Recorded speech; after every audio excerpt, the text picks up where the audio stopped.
Well, hello, everyone. Welcome to Wonder Series Wednesday. For those of you who don't know me, I'm Denise Stiegel. I'm the CEO and curator and your host of the Wonder Series. And I'm here today. I'm very excited to be here today with Elizabeth Sherman. Elizabeth is a life and weight loss coach. And essentially, what she does is she is here to help you identify and overcome obstacles that are getting in your way. She also helps you to turn around those negative thought patterns that you have in life, that we all have in life, so you can get consistent in your healthy habits. Elizabeth, thank you so much for being with me today. Thanks for having me, Denise. This is exciting, fun. Absolutely. This is great. Very exciting because we're international right now, aren't we? We are international. So I'm here in Rochester, Minnesota, and Miss Elizabeth is calling in from Puerto Morelos, Mexico, which is halfway in between lovely. Cancun and Playa del Carmen. Awesome. Sounds so nice. Sounds nice. I love it. So Elizabeth, tell us a little bit about who you are, how you got to become a life and health coach, and what excites you about what you do. Yeah, I love what I do. I work with women who are in midlife, and I work with them specifically because as we get older, our hormones shift, and those things that we used to do when we were younger don't necessarily work anymore as we get older in terms of being able to manage our weight. And I feel like women our age have been completely underserved in the health and wellness industry. We just keep getting the same messages over and over again. All you have to do is move more and eat Eat less. less. And that just doesn't work for us anymore, Mhm. right? Absolutely. It's so true. Yeah. And And so, anyway, go ahead. it is really frustrating. You get to this certain age, and the things that you used to do that you're so used to, when they stop working.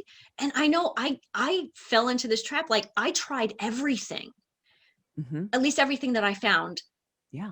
on the internet that people were talking about. But I never really found anything for a long time. I didn't find anything that worked for me, because I wasn't looking at it that way. I was looking at it from the perspective of, this is what everybody's putting out there, so something has to work. So kind of throwing spaghetti at the wall, so to speak, and hoping some way of eating, lifestyle, diet, give it a name, would fit.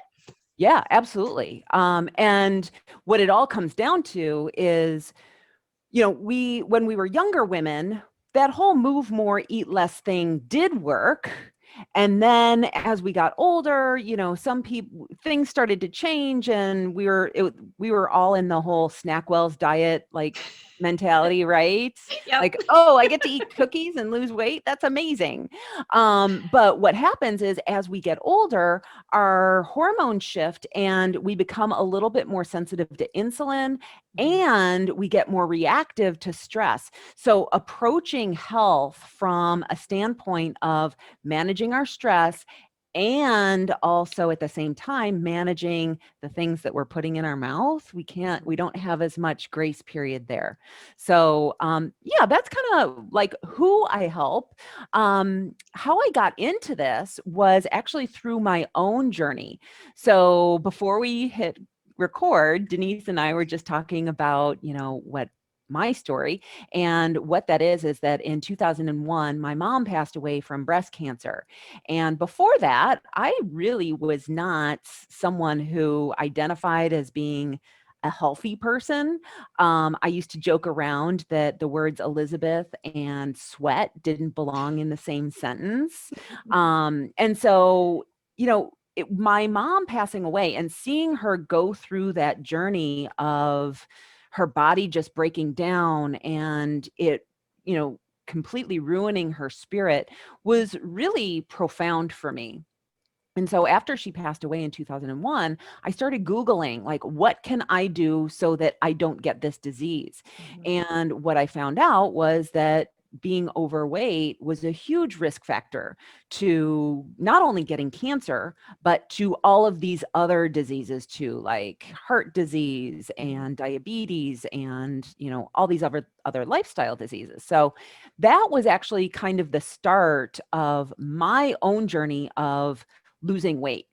And I would love to tell everyone that when I found this out, when I had this realization that being overweight was a risk factor for getting this disease, that my life completely changed. I, decided to eat organic and only eat the number of calories that I needed and cut out sweets and exercised consistently. But quite honestly, that was not the truth. I spent years trying to look for that magic pill, looking for that shortcut.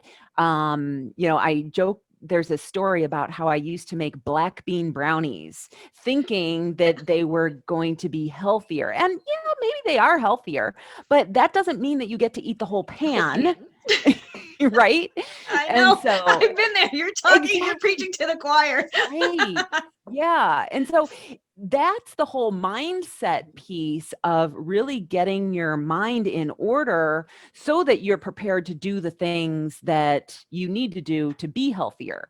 Mhm. So, yeah. It's funny that you'd mentioned that the black bean brownies, because yes, I've done that. And I think we all go looking for, these healthy recipes or healthier recipes, but we forget, a brownie is still a brownie. Yeah.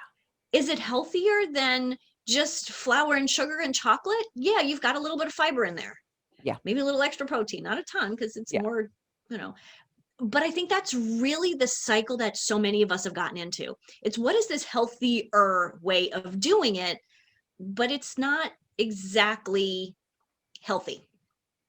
Yeah. It's it's kind of like a step closer to healthy. And I think that's okay when you're beginning your journey. Hmm.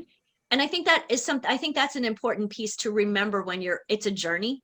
Yeah. Mm-hmm.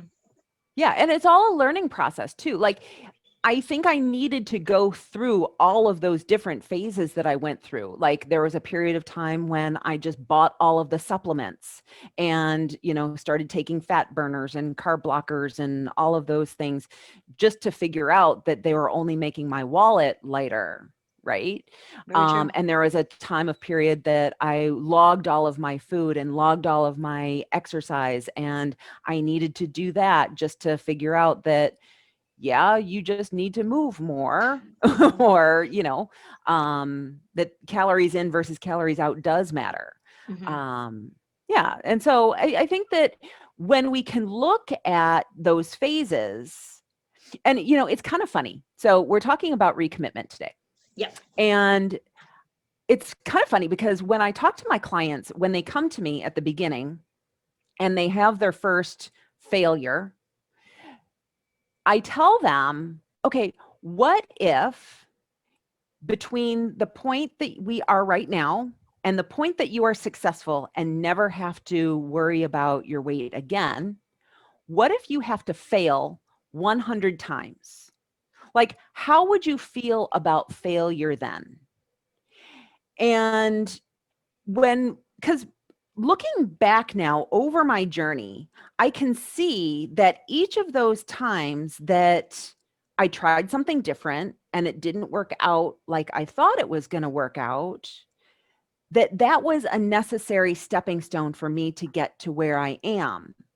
In the time, it felt like failure.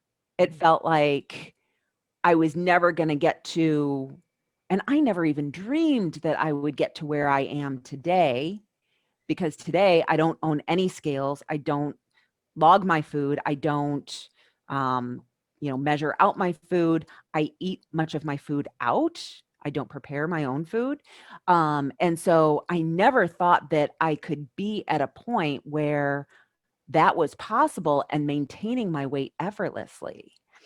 And so I just realize now that if we can, and we don't see it when we're in it, Mm-hmm. but if we can, your future self will notice that looking back at everything that you've done, that it was necessary to get you to where you are today. Mm-hmm. Yeah. And we were talking about that earlier, that failure piece. So you have to fail in order to get to that next level. And I think in some of my training, what we talk about when we talk about failure is basically just information. It's new information that you didn't have a week ago, a month ago, a year ago, whatever it might be. And with that, you can either move forward or stay where you are. Yeah. And so I think, when we're talking about, recommitting. That's kind of our theme for the month, is to recommit. And what are you going to recommit to? And I think it's important that you don't just recommit to something once. You can recommit to it at every step or every failure. Yeah. So I think that Absolutely. that isn't a really important piece. So I'm your new client.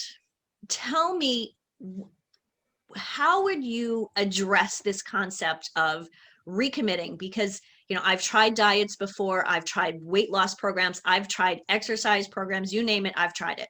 Mm-hmm. And I really mean, I actually have. Mm-hmm. Yeah. But now I'm at a place where I'm coming to you because I want to get rid of all of the craziness. I don't want to be on another diet. I don't want to go to CrossFit because that's what everybody's doing. I Mhm. want to do something that works for me. Yeah. So I think that the first foundation question is, why is it that we're doing what it is that we're doing? Right. So, for example, we need to, we can't commit to something that we don't want to do ourselves. Have you ever done that? Like, I want to lose weight, but it's going to be so hard. It's like, I want to lose weight, but I really don't want to put in the work to do it. Mhm. And so if you want to be healthier or lose weight or whatever it is that you're trying to get yourself to do for reasons outside of yourself.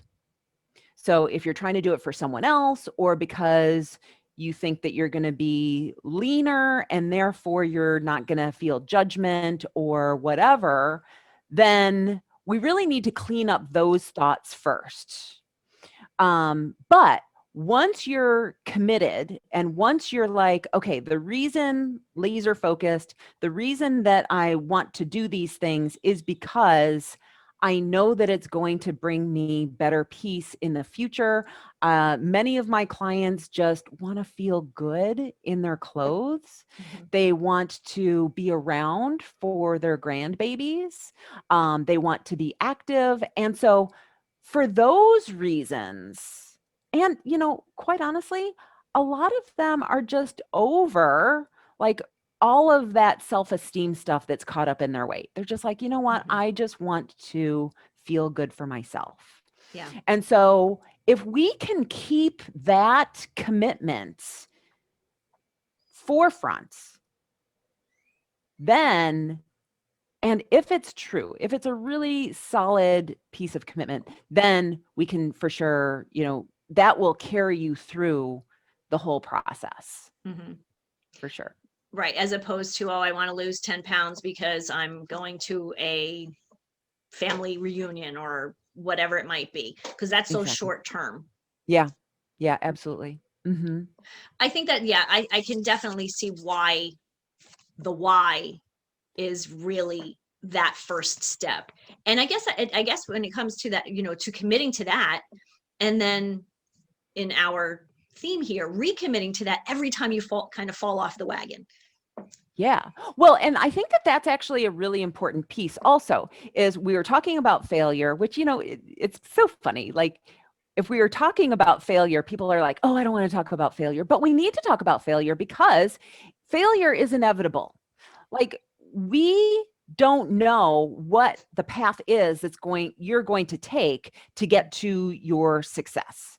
And so therefore you're going to have to try a number of different things. And even within those trying different things, there are going to be times that it doesn't work out like you thought it was going to. So for example, let's say that you go to dinner, and before you go to dinner, you go through the menu of the restaurant that you're going to go to and you pick out what you're going to eat.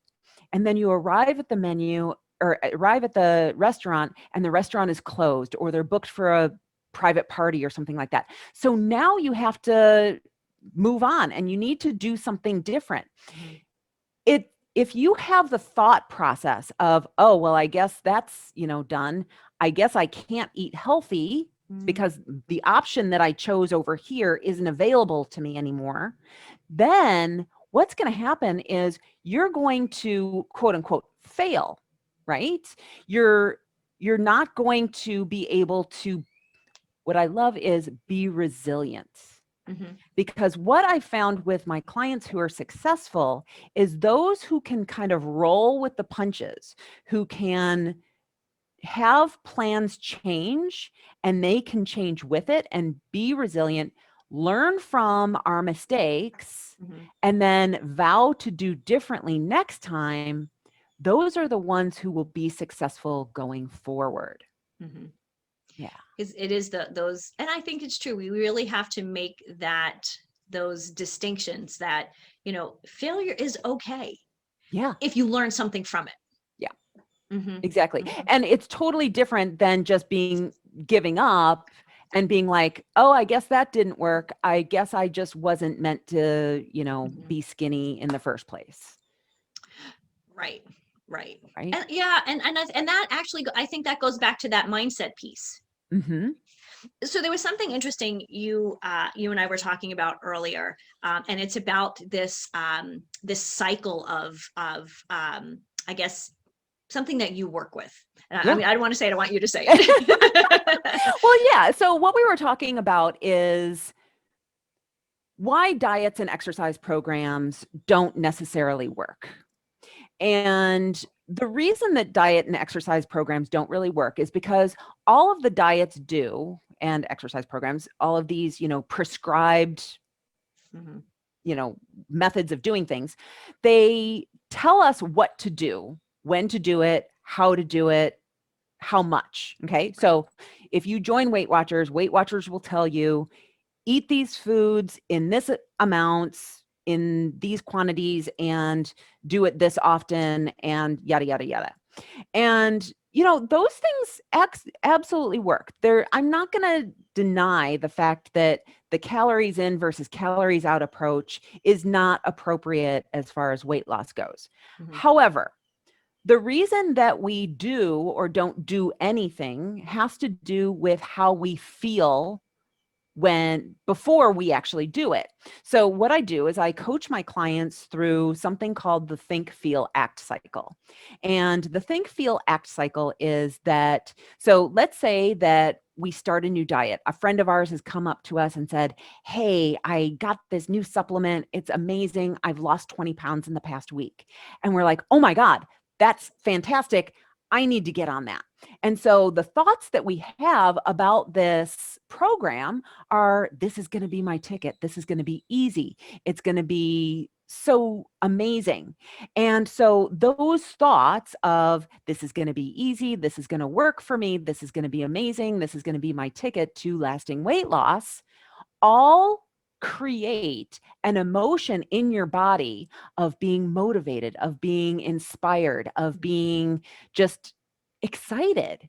And when we do those things, what happens is we follow the plan. Mhm. And any plan is actually going to be successful. Like, there are tons of different diets out there, they all work. Mhm. And so, as long as you follow the plan, you will be successful. Your result is that that thing works. But what's going to happen is you're going to be out at a party and there's not going to be your food available to you. Or you're going to get on the scale and the scale is going to go up. So, like at the party, you're going to eat pizza. And your thought is going to be something along the lines of, oh, I failed. I really shouldn't have done that. I'm such a loser. All of those negative self-talk things that we say to ourselves. Or we get on the scale and the scale says that we're only down 1 pound instead of the 5 that we were expecting. Or we're the same, or we've even gone up. And so then we have the thought of, this isn't working, or this is too hard for these results. And you can already see that in those thoughts, they're Mhm. very heavy thoughts. They're very defeating. They're certainly not motivating, inspiring, and energizing, right? Nope. And so No. they're very defeating, they're demotivating, they just feel very heavy. And Mhm. when we feel very heavy, what happens is we don't want to follow the plan. we want to give up. And so then we, of course, don't get the results that we were getting when we were on the diet because we're technically off the diet now. And then our brain's like, see, I told you so. This was too Mm-hmm. difficult. And so the think, feel, act cycle, it's really important to understand those thoughts that what I call the lower brain Mm-hmm. offers us. So to back up a little bit, we have two different parts of our brain. We have the what's called the rational thinking brain, the higher brain, which decides that we want to lose weight, that we are going to do it through following this diet, and we're going to do it, we're going to exercise and do all these things, right? We create the plan. And then we have our lower brain or our emotional brain that doesn't care about fitting into our genes. All it cares about is the right here and now. Mm-hmm. And the lower brain is the part of the brain that's offering us these subconscious thoughts. Now, the lower brain functions on what's called the think, or I'm sorry, it functions on what's called the motivational triad.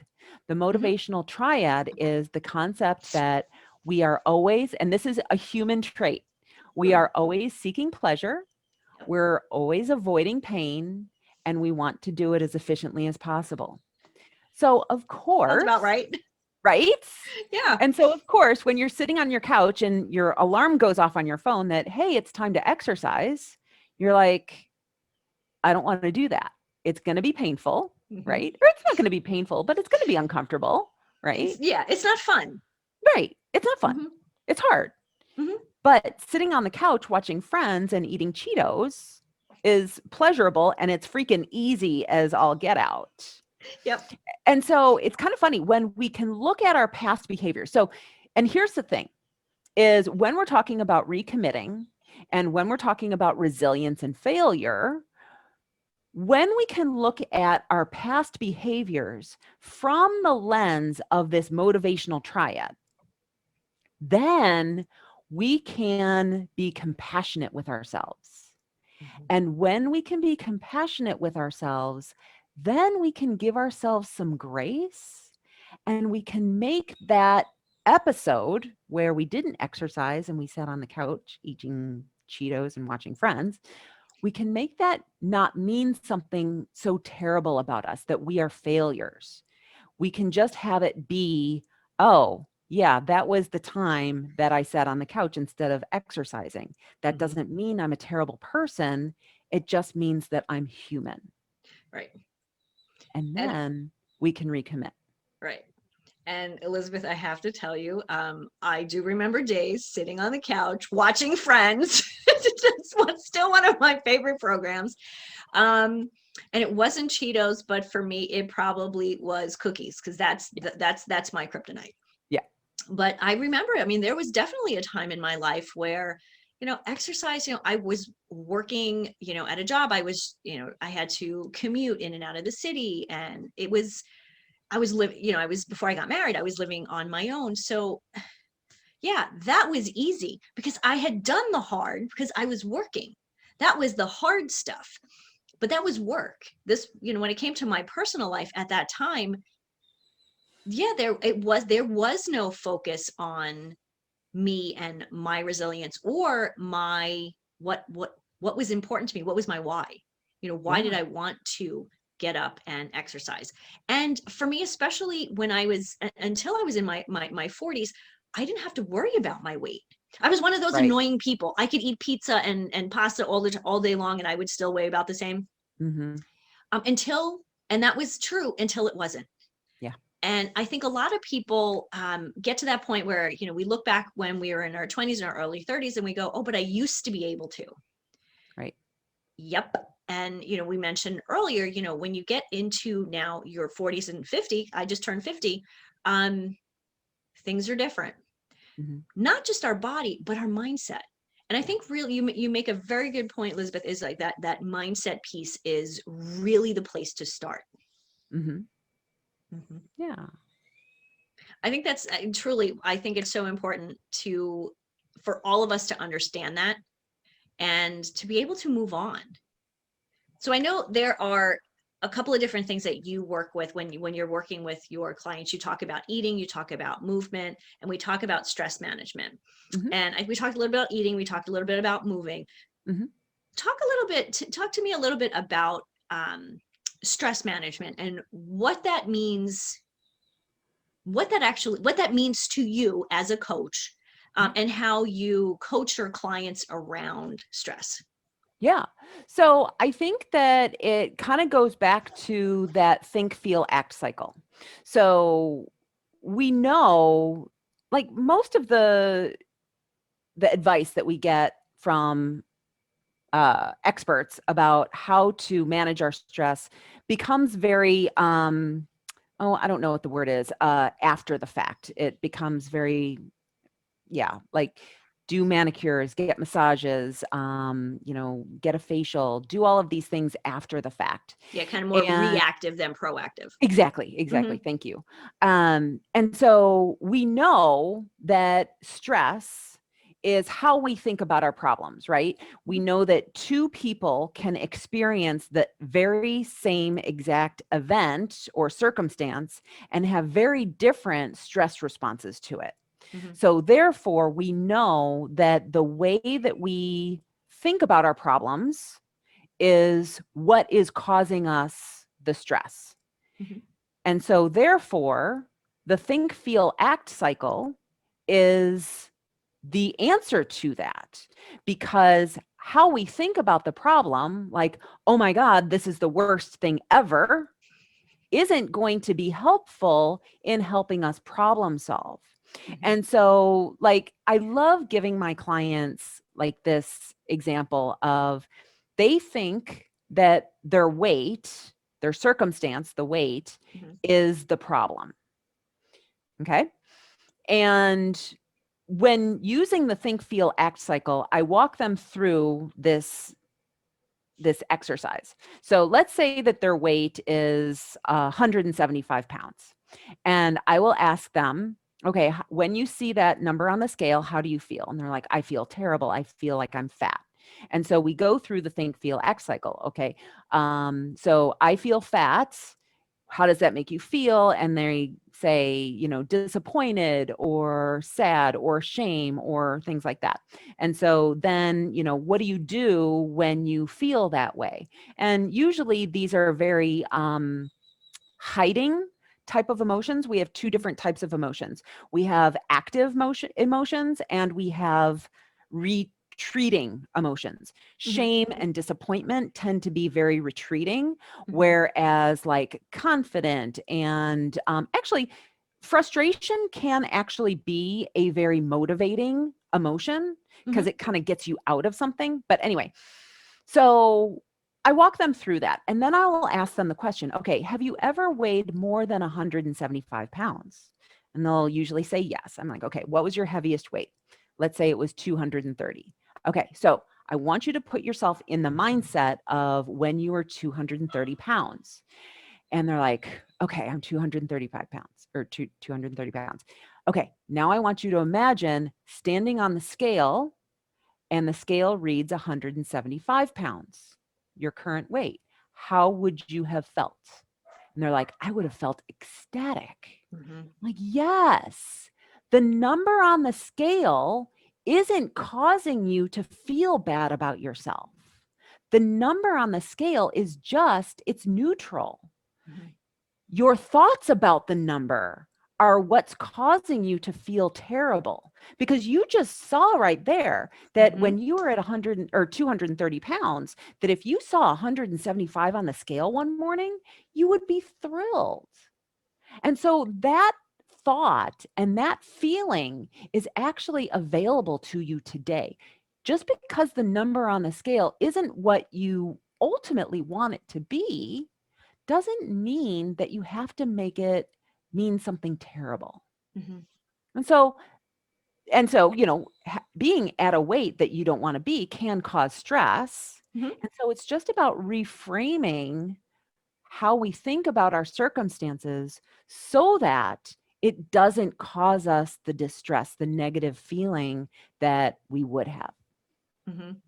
As you were talking about, as you're telling us how you walk people through, I'm noticing the thing hanging over your shoulder where it says there are facts and everything else is drama, and you completely just explained that. Like, Yep, these are the facts. Okay, get over the drama, the stress, the emotion, and let's move on.